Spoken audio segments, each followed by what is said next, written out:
It appears the Department of Justice is now running in the opposite direction from the raid that occurred at Mar-A-Lago. And I'm reading, the first place that I saw with this story was Newsweek, which had a story up this morning right before we went on air for the Clay and Buck show, saying, and I'm reading directly from the Newsweek article, the raid on Mar-A-Lago, this is according to multiple sources, was based largely on information from an FBI confidential source who was able to identify what classified documents Trump was still hiding, even the location of those documents. This is according to two senior government officials. They said the raid occurred deliberately when the president was not present. President Trump was in New York at the time of the raid. And I'm reading again from Newsweek. They thought denying the former president a photo opportunity or a platform from which to grandstand would lower the profile of the event. This person has a 30-year veteran of the FBI. The effort to keep the raid low-key failed. Instead, it prompted a furious response. What a spectacular backfire, says the justice official. I know, this is a quote from Newsweek, I know there is much speculation out there. This is political persecution, but it's really the best and the worst of the bureaucracy in action. They wanted to punctuate the fact this was a routine law enforcement action stripped of any political overtones, and they got the exact opposite. Both government officials say the raid was scheduled with no political motive and, quote, they were seeking to avoid any media circus.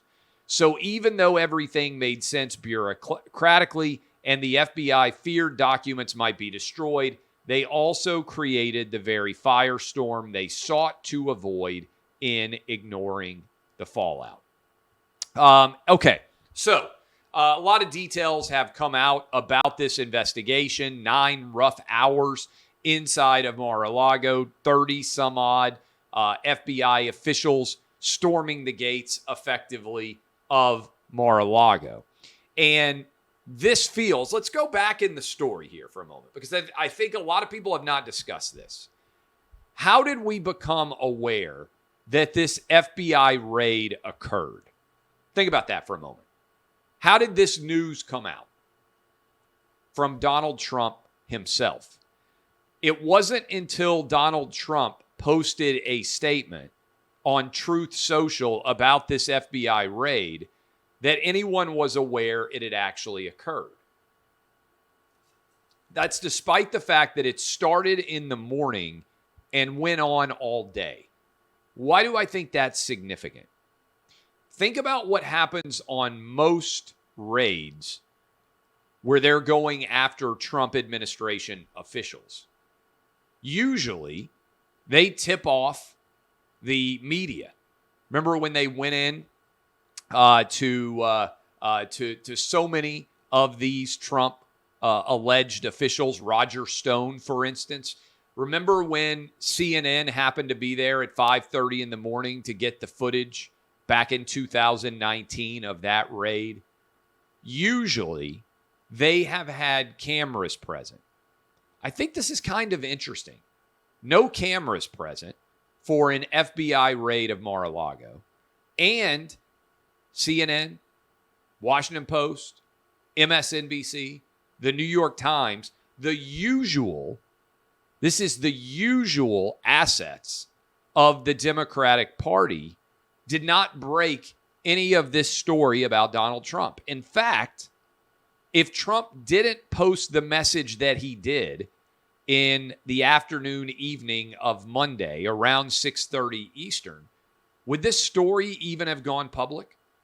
Remember, they said that previously agents had visited Mar-A-Lago, I believe it was in June, and that Trump had said hi to them effectively and allowed them access to as many documents as they wanted there.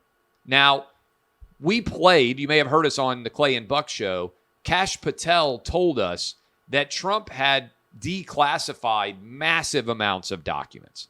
And so this whole story about Trump taking classified documents has never made a lot of sense to me because Trump's not packing up boxes. Do you really think the president of the United States, as he's preparing to leave the White House, is on his hands and knees grabbing things and putting them inside of boxes? Or do you think there's tons of staffers running around like crazy, filling things up? I mean, and let me just point this out to you as well. You ever moved? You ever moved with a huge amount of boxes?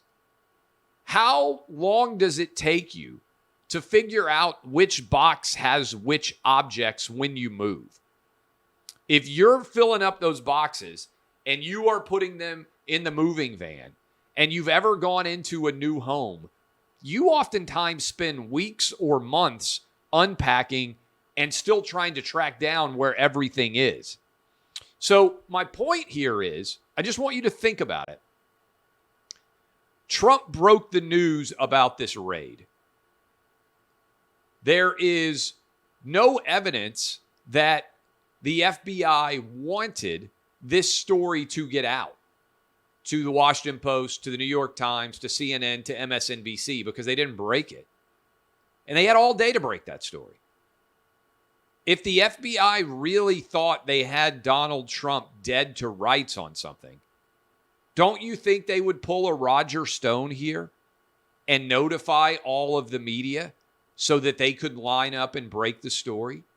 How gleeful do you think CNN would have been to be able to break into programming and say that the FBI was raiding Trump? How ecstatic would the Washington Post and the New York Times be to have been able to break the news about this raid? Instead, it went on all day, and it didn't break until Trump himself put the news out. I just want you to consider this. I've never seen the Republican Party in the last 2 years more firmly lined up behind Donald Trump than they are right now. This is November of 2020 level optimism and excitement and support for Donald Trump in the Republican Party. And even people who don't like Trump, who might be independent or Republican voters, are looking around and saying, this is an unprecedented act. There's no way we can support Joe Biden's Department of Justice deciding to raid the former president and the potential top candidate to replace Joe Biden. This truly is Banana Republic third world country behavior. Think about this. If Donald Trump had sent FBI agents in to raid Hunter Biden and Joe Biden in 2020 as the presidential election year was going on, people would have lost their minds. They would have said that Trump was a dictator. They would have said that he was an authoritarian, intent with destroying all aspects of democracy. How in the world do you argue that there are threats to democracy associated with January 6th when the sitting president of the United States Justice Department is raiding through the FBI his top rival to be president? That's so much more of a threat to democracy itself. You're using armed forces to storm into the private residence of a former president and the man who is presumed to be the top candidate to run again in 2024. And you are doing that under the guise of getting a warrant from, by the way, a far left-wing political operative who happens to be a judge but has donated money to Democrats his entire life. And you're getting him to grant a warrant related to classification of old documents for the National Archives? This is third world Banana Republic level behavior by Joe Biden's Department of Justice. And you don't have to be a Republican or an independent to see it. Andrew Cuomo pointed it out. Andrew Yang pointed it out. CNN's top legal analyst pointed it out. Merrick Garland and the Department of Justice and Christopher Wray and the FBI look like absolute imbeciles, bungling lunatics, obsessed with Donald Trump based on the behavior here as more and more of this evidence comes out. You got FBI agents walking around in Melania Trump's dresses, looking over her shoes, pulling out the drawers and checking out her underwear. I mean, this is unseemly behavior for Joe Biden's Justice Department to even be attempting this. And I don't care whether you're a Democrat or a Republican. Sometimes we overuse the phrase unprecedented. This has never happened before.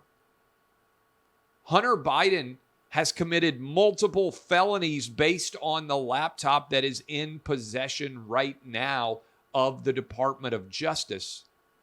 He's on Air Force One flying away for a vacation with Joe Biden right now.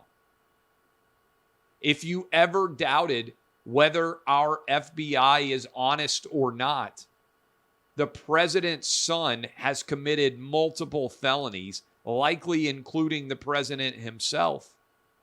And right now he's under Secret Service protection, flying down to South Carolina for a vacation with Joe Biden. This is Banana Republic level behavior. And I think the American public sees it, rejects it, and right now is rising Donald Trump up as a result of this behavior. I don't believe that Trump has been this strong since November of 2020, when he received the most votes of any sitting president in the history of our country. And I think Donald Trump is poised to beat Joe Biden in 2024. And I think that's why the Department of Justice is panicked, because they've done everything they could to try to knock Donald Trump out. And he's still there standing in the ring without them able to land an actual knockout blow.